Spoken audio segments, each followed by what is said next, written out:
Welcome to Ladies Talk Show. They are putting me on the spot. This is like hard work. I'm like, wow, my brain is completely French toast. We're doing the alphabet. We did A through M last week, the first half of the alphabet, and definitely got to go listen to that. Very fun. And then this is the second half of the alphabet. We're starting with N, which I cannot think of anything with N, so I give up. But I have to do it. So here we go. N, never give up. You know what? You know what? That's really true. Here's the thing. That's going to be, it's N for never give up. And here's the thing about N, never giving up, is that can't tell you how many women I've worked with that it's been one way for 30 years. And when a woman shifts her internal and shifts her belief that her husband, basically when a woman gets hope that she can change, there is one sentence that if you learn nothing else from me, this is the most important sentence: there is always something a wife can do. Always. And that's in all cases. People say, well, my husband has addiction problems or mental health, whatever. Talk to professionals. That's not my area of expertise, but I do know that even in those circumstances, there's always something a wife can do, whether it's supportive, whether it's self-care, whether there's always something a wife can do. So the N for never give up is try this, try that, try the other thing, try that. Just keep trying things on until you get somewhere. You might be going an inch a year. That's better than not going backwards a year. So never give up. I love that one. Thank you for that. Okay, good. What's next? O. O, open one eye. So what do I mean by that? Before you get married, right, you're supposed to open both eyes and really examine and see, is he the guy or whatever. And after you're married, open one eye, like close one and open one. So your eyes half closed. So your husband, whatever, 1,000 times he keeps, taking the blanket and throwing it on the blanket in the middle of the night, and you keep telling him and keep telling him, and you just close one eye. He did it again. Okay, so you're going to pick the blanket up and put the blanket back on. Or you're going to, he keeps forgetting to bus his dishes, and you're like, how many, how hard could it be? It's only a cereal bowl. Put it in the sink. And he just walks away like as if, whatever. And it's been going on and on and on and on. Open one eye. Close one eye. Don't let it go, and open the eye to see what he is doing. You know why he left the dish on the table? Because he went to go help the kid with their homework. Try and see the good parts of your husband. Okay, good. What's next? Wow. I know what's next. I like when you say it because then it feels dramatic. Okay. By the way, this is the Worst Wife Ever game show. If you haven't watched any of the old shows from the Worst Wife Ever, you got to see them. They're really hysterical. Okay, but I took this out because she's really testing me here. So what am I on? I'm on P. Okay, this is for all those perfectionists out there. I don't know what it is to be a perfectionist. Ha ha ha. So for those perfectionists, what is it? Perfect is the enemy of good enough. So it's kind of like, if people are perfectionists, they expect perfectionists from their husband, from their kids, from everybody around them, and it puts a lot of stress and a lot of pressure on everybody that really doesn't have to be there. Now, I get it. You want your house to look lovely. I hear that. You want your, thing to the event, your thing. You want everything to be, to go well. But for those perfectionists out there, you should recognize and remember there's always a cost to being a perfectionist. There's many good things of it. You're the lady that everybody calls, oh, can you help with this? Because you're a perfectionist and you're going to get it done right. But there is a cost to it in terms of relationships, in the sense of people, you can feel stress around you. They can feel like any minute you could fly off the handle because they're not doing it your way. So you have to be very careful. If you are a perfectionist, you have to learn a little bit to, myself included, to just chill a little bit, to just chill, to just, say to yourself, is it more important to me in the moment to have things perfect or to be closer to this person? To be perfect or to be closer to this person? And sometimes you say, perfect. I need it to be perfect. And sometimes you say, I'm just going to be closer to this person. And yes, my granddaughter set the table. She put the knives on this side and the forks on that. And I'm a little embarrassed when the guests walk in. It's going to look whatever. But I could be a perfectionist and change it and see the look on my granddaughter's face or my daughter's face or my sister's face.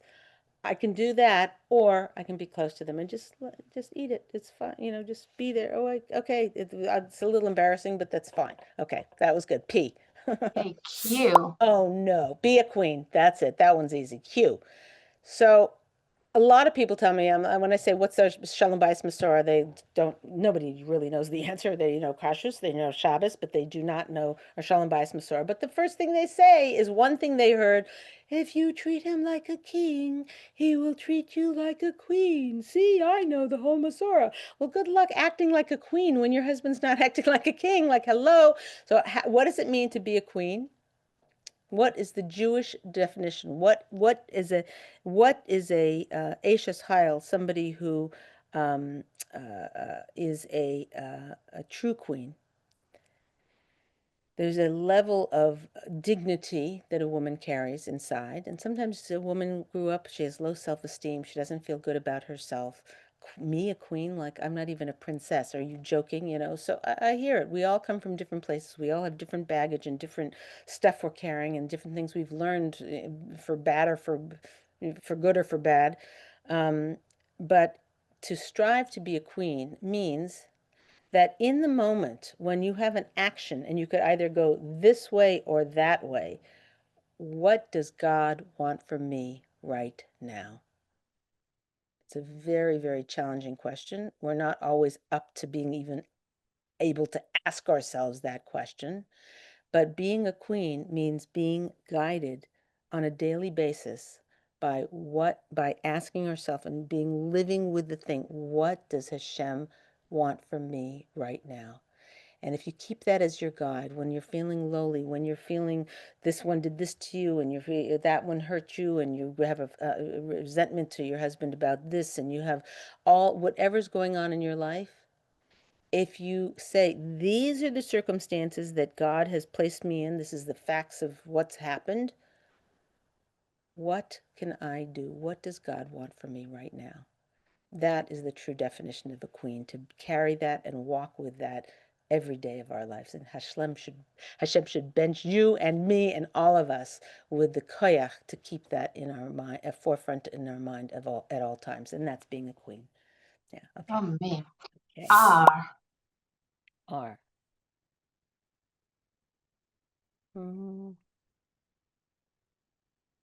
I was going to say rest, because I feel like life is too crazy, and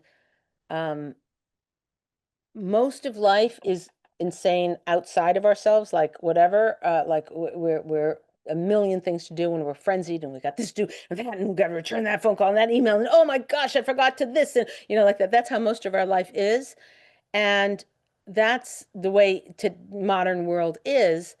But there's a lot of stuff, and it could be 1%, or it could be 10%, or it could be 20% of the stuff in our life that we hoist upon ourselves. It's the stresses that, oh, the tablecloth doesn't match the plates, and but I just have to have three kugels at the three different kugels, because my sister-in-laws are coming, and they always have three different kugels, and whatever. Like, there's a lot of stuff that goes on in our life because we are a driven society, that we don't give ourselves a chance to rest, to say, you know what, I ain't doing that. It's very funny. I said to somebody on staff, and I said, yeah, I said, part of my problem is, the reason I've got so much on is I've just got too much to do. I really need to learn how to say no, and I'm going to put an N on one hand and an O on the other, or N on one hand and an O on the other. No.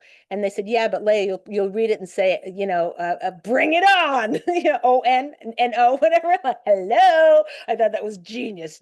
So that's our society. That's what we're living in. Bring it on. And when we really should be saying no. So rest is self-care. I think a lot of women feel guilty, like it's just kind of a joke. Well, I really need a nap. Does she ever take a nap? Never, never, because there's too many outside influences. Again, 95% of it might be that's just how life is, and that's got 7 kids under 7. Like, yeah, that's it. There is still 1%. There's 1 minute, 5 minutes sitting in, on a couch, just going, rest. Okay. What's the next one? S. Yes. Okay. This one's obvious. Shalom. To keep shalom at the forefront. Usually it's like, shalom. Yeah. After I finish this and after I finish that, and I got to do this and I got to carpool and I got to whatever. And you're doing a million different things, right? S is if shalom is right here in front of your face. It's the single most important thing. If you focus on that, first of all, we know it's the single most important thing to Hashem. We know that it's the single most important thing to our own happiness is to have shalom in our lives. So, but yet it falls to the Yetzer Hara is doing a great job. He's doing a fantastic job of distracting us from the single most important thing, which is focusing on shalom. So, and I went to Rav Shmuel Kamenetsky, who is the gadol, and I said, I don't understand shalom. Everyone's talking about peace in the world, but I thought shalom was the most important. Shalom bayis is more important. I don't understand. He said, peace in the world. Shalom in the world starts with shalom bayis. Hello? Shalom in the world, peace in the world, peace on earth. You know, like the cliche, oh, we want peace on earth. Rav Shmuel Kamenetsky said that peace on the planet Earth starts with shalom bayis in the home. Very powerful. Okay, what's next? Okay, T. T. Okay, that's for tefillah. Obviously, hello. Okay, that was an obvious one. Okay. So thing about tefillah is that people are so crazy and busy and whatever, and it's like it's kind of like, oh, I've tried everything else. Now I'm going to do tefillah. But what people don't, I have a thing inside my sitter on the front. I wrote a little note to myself that I made up, okay, and it says, people think that they need to, they don't have time to daven because they have too much to do. But what they don't realize is that if they daven, Hashem will help them do all the things. Okay, so it's kind of like this whole thing that it's very hard, especially for women. I get it. We're frenzied. We're busy. We children. And that's why the obligations are different for women. But there is something about the routine of tefillah. There's something about the feeling like this is everything else. It's almost like everything else gets blocked out of your mind except the million things that come into your mind while you're trying to daven. But anyway, that's another story. But I'm just saying, this is your focused me time. This is your focused time for just you and Hashem. And there's something very beautiful about it. But for people who don't have time to daven, inside from a sitter is that even any kind of words to Hashem, like, you're trying to get the kids in the stroller into the car seat and the kid and the whatever, and everything's like crazy and everybody's waiting and you're late and whatever. Throw up a tefillah, say, Hashem, just help this. Please help this go well, like that. Like, it doesn't have to be this formal thing if that's challenging for you at your time in your life. And by the way, if your life gets quieter ever, good luck with that. But if, whatever, try and incorporate these things. You might be surprised. It's very interesting. There was a woman who came to me and she said that she couldn't daven. Like, there was not a chance, a particular thing. She had a lot of kids or whatever. And she said one of her Rebbitzins, she was having a real challenging on something. And one of her Rebbitzins told her, just do this part. Just do this every day without fail. 2 minutes. I don't know what it was. Just do this. And she said it somehow opened up in her a feeling of, this is for me. Yes, it's with Hashem, but this is for me. And she said it gave her a different perspective on her daily activities of feeling like all day long she's running after for somebody else. Anyway, I don't know if that brings you chizuk. I'm not trying to make anyone feel guilty wherever you're holding in terms of your daily tefillahs and what you're, and you're talking to Hashem and so forth. But it's almost like a gift that Hashem gave to us to feel like we're, close with Hashem. And I'm just saying that if you start any kind of routine, very, very tiny, any kind of routine, you'll find that it brings comfort in your life. So hatzlacha with it. I know for many women it's very challenging. Even for men it's challenging. But this is a key that you do for yourself. And as it relates to shalom bayis, is that there's you can battle with your husband, this or whatever, or you can daven and say, Hashem, please, please soften my husband's heart. And you'd be shocked. You'd be surprised how powerful tefillah is. Okay, what's the next one?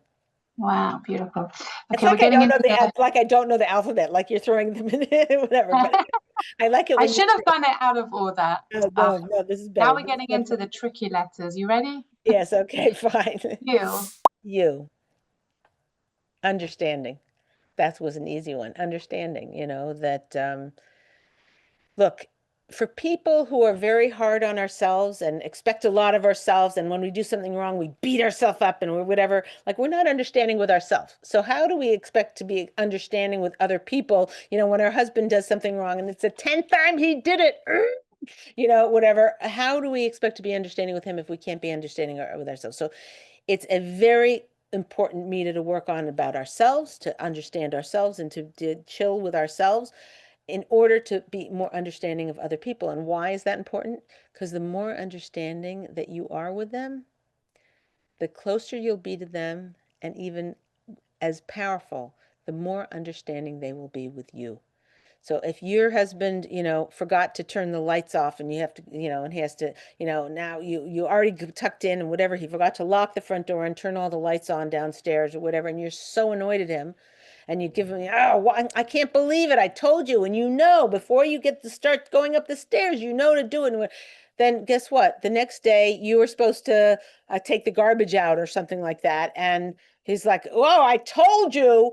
Whereas if he forgot, right, and you're understanding and you're like, oh, I'm so sorry you forgot and you got to go all the way down the stairs again and shut the light and lock I'm so sorry. And you're so understanding with him that he's like, oh yeah, it's okay, it's all right, I'll try and remember better next time and whatever. Then the next day you forgot the trash. He's like, oh, I'm so sorry you had to come back out of your car and buckle in and the kids were already, and then you had to come do the trash. Then I'm so sorry, like that. Okay, so understanding, it's a very, very self-serving quality. It's good to be that way. We're commanded to be understanding and to dam l'chafsis, to judge others favorably, judge our neighbor favorably, and everything. We're commanded to do it, but it's also self-serving. Okay, go ahead. What's the next one?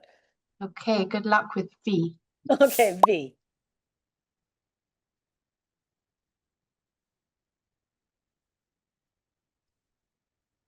Value your life. Value your life. As human beings, we are the bria, the nature. The nature of a human being is to look at everything that's bad and wrong and doesn't work and broken and a disaster and a mess, and what everyone else did that we can blame them on for being wrong and bad and stupid and selfish and narcissistic and blah, blah, blah, blah, blah. We've got a million words for the things that we're victim to. So it's very, very easy to see everything is the cup is half full. And where internal joy, and maybe eternal joy, but where internal joy comes from is from valuing and appreciating what's around you. This is what God gave you. Okay, this didn't work out and that's broken and this one's not feeling well and that one's really sick and that one's, having a problem and the finances are a mess, and all these things are wrong with our life. They're not going to all be fixed all at the same time. That's not the way life works, okay? But to value your life as it is and to value the issues that you're dealing with, screaming kids is a problem. I hear that. It's also a bracha. So value whatever's in front of you. That's the V. Okay. What's next? W. W.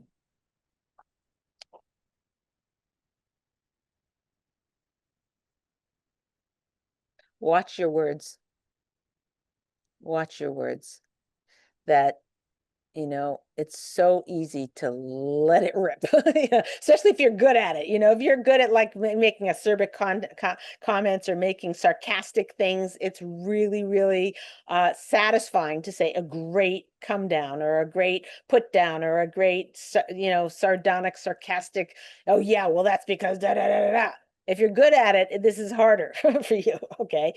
But when you understand how crucial it is to closeness, it's interesting. Women, I talk with a lot of women and doctors and lawyers and, CEOs of companies and whatever. And they say, yeah, I want to be in control of everything. And, whatever, that's very popular in today's society, to like be in control and be the person who's like in charge of everything. And okay, I hear, but if I speak with these very high powered women and ask them, a little bit of talking, a little whatever, and I say, you need something far more important than control. You need closeness. They're like, and for those of you and listening instead of watching, it's like, oh, huh, really? Not really. And then it's like sinks in like, oh, whoa, that's true. That's true. So in terms of closeness, watch what comes out of your mouth, because you can in 2 seconds flat throw somebody on the other side of the room. You can dismiss them, you can push them away, and very, very problematic for your own happiness and for your closeness with them. And some things isn't even repairable. You can say something that's so harsh and so mean, it can't get out of their head. So you have to be very, very careful and watch your words. It's both the right thing to do, and it will make your life 10 times better. What's the next one? Hey, it's the dreaded letter. Dun, X. da, da, X. I think we'll be kind. Maybe we'll let you have an EX for it. Oh, okay. And Because we don't want to know about X-rays and xylophones and okay. Okay, EX. Extend yourself. Extend. Oh, she's gonna have to go, whoa. Extend yourself. So it's really, I mean, look, I'm a human also, so I know extending myself is like annoying. It's like annoying. Like, it's like sometimes, you're just, you plop down on Shabbos afternoon, you're like, yeah, you served this person, you did that, you went to that, you did whatever it is, a kiddush, and you've got, and then there's a knock on the door. Leah! You'll be like, no, no. And you extend yourself, and it's, you could go to the door and you say, I'm just too tired. And it's fine to do that some of the time. But some of the time, whatever portion, let's say you only can do that 10% of the time, try to push it to 11, try and extend yourself to 12%, to 13%. Push it. If you're 70%, you give and give and give, and push it to 71. So extending yourself doesn't mean not self-care. It doesn't mean that you have no boundaries. It doesn't mean that you are a schmata. It means that in times when you just like, I can't do it, I just can't do it, do it. Okay, it just push yourself a little harder. The extend yourself is in your lifetime, right? You want to have lived to the maximum, and you'll never regret doing another mitzvah, hopefully. But you might regret just another hour on the couch. So if you have an hour on the couch, so have 45 minutes on the couch and 15 minutes of extending yourself somehow, however that translates into your daily life. Extending yourself means doing more mitzvah activities than less. That's it. Okay. Okay, what's next? I wish there were more letters. Oh, you're so cute. Okay, why?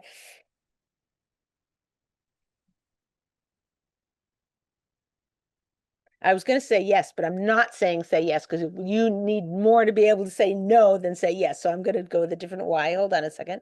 Hello. Do I really have to do why? Okay, hold on a second. I know the people who are listening are probably thinking of a dozen. Okay, send them in quickly, quickly. Okay, why? I got it. Yet. Y-E-T. So what yet stands for is why is you're eligible to. So, I could never do that yet. She cooks all these fancy schmancy things. I could never do that yet. So you are eligible too. So don't write yourself up. You've been in a box your whole life of this is my box. This is who I am. That's what I'm capable of. That's what, and you get smaller and smaller and smaller. So you're eligible too means on right now, if you're thinking about, okay, what do I want to accomplish in my life? If I was, God forbid, on my deathbed 120 years from now, and I'm lying there and looking back at my life, what do I want to have accomplished? What do I want my mission in life to be? What do I want someone to say about me? What do I want my husband to say about me at my levaya? What do I want my kids to say about me at my levaya? Really do some deep introspection of what you want to accomplish in your life. And just pick one thing. I'm not saying, oh, this, and I want to be that. I want to be a chef, and I want to be whatever, and I want to be the best mommy. I want to be the best wife. I want to, pick one thing that you want to excel at. One of them's got to be a awesome wife, a Shalom bayis queen, okay? And the other one is like, am I like really, really amazing at having guests in the house? Am I really amazing at kashrus? Am I really amazing at, going to simchas and making people happy? What is it that you excel at already? Don't start looking at what's wrong with you and what you need to fix. Start looking at what your superpowers are. Double down on that and think about it and say, I'm eligible. Why? You are eligible too. That you can be that person, and you can start today. How? By, first of all, doing that journal exercise or introspection to figure out what it is that you love doing, that you're good at, and double down on it. And okay, what does that look like? Doubling down on Hachnasa means, making a chart of, who you're having and when you're having, I don't know, whatever's the next level. Start looking at that. And if you're picking something that you're already good at, it'll come sort of naturally. And if what next steps isn't natural, read a book on it, speak to a rebbitzin, a rav, a mentor, a aunt, uncle, something like that. But you're eligible too, that you can be the person that you've always envisioned yourself to be. And just getting clarity on what that is going to help you get there. Okay, good luck with that. Okay. Leah, you are so good at this Oh, game. you're so funny. Okay, Z or Z? Zed. You British people. Okay, Zed. Zerizus. Yeah, that's the only one I can think of actually, is Zerizus. So actually, that's a good one for the last one, because it's like doing ABCD, blah, blah, blah, doing all that of Zerizus. So Zerizus is alacrity. I don't know alacrity. How do you translate alacrity? Making sure, go for it, get it done, get it. Don't put it off don't put off today what you can put off tomorrow. No, that's the do it. It's getting it done. Zerizus is somebody, and Mesilas Yesharim goes very, very deep into Zerizus, that there's a difference between understanding what you're doing and just getting into action, whatever. There's a combination. And from our Musar, we know that you can do actions and then your feelings coming along, or you can do feelings and then your actions come along, or they kind of go hand in hand. But the way to catapult your guf, to follow your neshama's will, is actions. So take any of the letters of the alphabet that we went through, pick one of them and make that your avoda, and write it down and make check marks, like this is what I'm working on, whatever letter it is, work on that one area, and don't hesitate. Just go full in on it and you'll see miraculous results. You know how I know? Because when you are putting your koiches, your strengths, into something that is holy and important, Hashem helps you. So I give each and every one of you a bracha, that you should have hatzlacha in increasing the shalom bayis in your home, and that Deb should get a yasher koach for such a fun game. Scary. Did I get the trophy? I don't know. Wait, I'm doing the worst way. Not that way around. The other way around. You get this way. Okay. Yeah. So thank you everybody very much for joining us. Hashem should bench each and every one of you, and we will see you next week. It's Leah Richeimer for the Ladies Talk.